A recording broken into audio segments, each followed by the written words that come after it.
J'ai la chance d'habiter sur une colline bien ensoleillée, bien ventilée, à Doumbéa, en Nouvelle-Calédonie.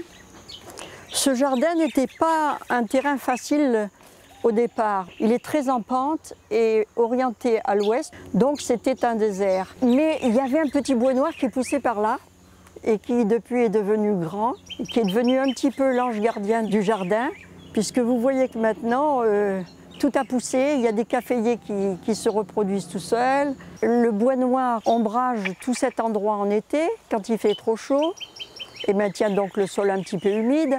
Il a déjà déposé ses feuilles avant l'été, ce qui fait un tapis protecteur. Et puis, quand les plantes ont besoin de lumière, à la saison fraîche, il perd ses feuilles. C'est donc un compagnon très agréable et très utile pour le jardin. À cet endroit, le patchouli rose n'est pas très joli parce que là, il manque un petit peu de lumière. Et puis, il y a la lotte qui a tout envahi, qui est gigantesque, qui fait un couvre-sol extraordinaire et dont on peut manger les feuilles. Dans les soupes, on peut en mettre dans les jus verts quand elles sont tendres et jeunes. Mais moi, j'utilise cette feuille de patchouli rose pour faire des cataplasmes. Si par hasard, je me suis blessée au jardin, parce qu'il y a des branches qui traînent un petit peu partout. Et donc, je mets de l'argile en cataplasme, je pose la feuille par-dessus. L'argile, il la faut assez épaisse, hein, mais quand même, il ne faut pas la remuer. Il faut mettre une cuillère à café d'eau et verser l'argile dessus, attendre 5 minutes. Et ensuite, quand elle est consistance pâte à crêpes, on peut l'utiliser. Et c'est extraordinaire pour soigner les blessures. Je pose cette feuille par-dessus et je pose du film alimentaire par-dessus parce que ça va maintenir humide l'argile.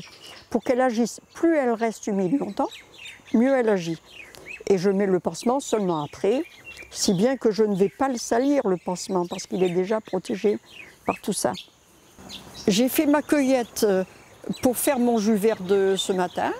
J'en bois un tous les jours. Voilà, c'est le moment. Alors, on va laver toute la verdure. Et là, on n'est pas obligé de mettre tout ce que je mets moi en verdure, hein. D'abord, pourquoi je mets de la verdure? Ben, tout ce qui est vert contient de la chlorophylle. Elle a quelque chose de délicat. Elle supporte les températures jusqu'à 40 degrés.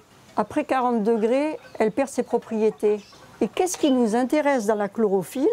La molécule est presque la photocopie de notre hémoglobine qui doit s'occuper du transport de l'oxygène dans notre corps. Quand on va manger de la chlorophylle en dessous de 40 degrés, dans nos jus verts par exemple, ou dans nos hors d'œuvre, la chlorophylle, elle va nous aider à mieux transporter notre oxygène. De plus, tout ce qu'on va consommer cru va nous apporter des enzymes pour la digestion du repas qu'on va faire. Donc il faut toujours commencer un repas par du cru pour mieux digérer. Voilà. Alors j'ai lavé la verdure. Là, j'ai déjà mis du corosol. Et puis, je vais mettre de la papaye que j'avais préparée. J'aurais dû amener une cuillère. Je vais mettre du... Ils sont propres, mes doigts. Je vais mettre maintenant mon curcuma. Vous savez que le curcuma, c'est fabuleux, mais il a des exigences. Pour que la curcumine qu'il contient soit efficace, il faut une matière grasse et du poivre. Voilà, le broyeur, il va faire le reste. Je ne vais pas forcément mettre tout ce que j'avais là. 2 feuilles de chouchoute. Allez. De la pérille, ça remplace le persil et ça remplace l'ortie. Je mets de la rouge de Trévis qui est un petit peu amère, hein. D'habitude, j'enlève un peu les grosses nervures, mais j'ai peut-être tort, hein. Il faudrait essayer. Elles apportent aussi peut-être quelque chose, hein. J'enlève le plus gros. Voilà. Mais on pourrait avoir de la menthe. Je mets mon petit basilic,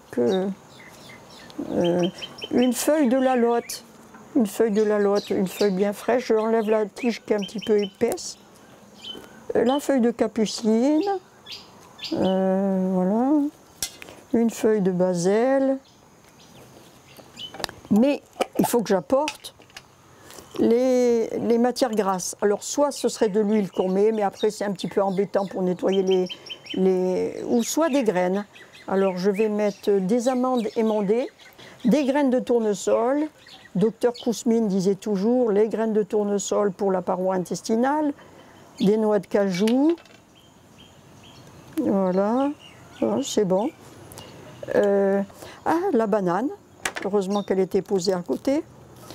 Alors, la banane ou l'avocat, quand c'est la saison, c'est le liant parfait. Ça donne l'onctuosité, si on veut. Hein. Voilà. Alors là, ça va faire du bruit. Hein. Et ça va faire du bruit, mais c'est beaucoup plus vite fait qu'au blender. Quand on aime que ce soit sucré, on peut ajouter des dattes ou des raisins secs au début pour s'habituer. Hein. Mais après, on l'aime de plus en plus neutre. Alors maintenant, je rajoute les jus des agrumes, on les met maintenant. On remue ça. Et c'est le suspense. Quel goût ça aura aujourd'hui!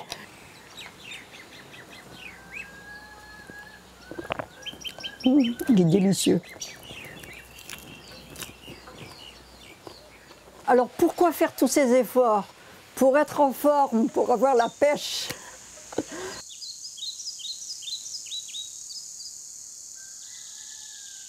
Retrouvez Ma Terre pour demain sur ncpremière.nc.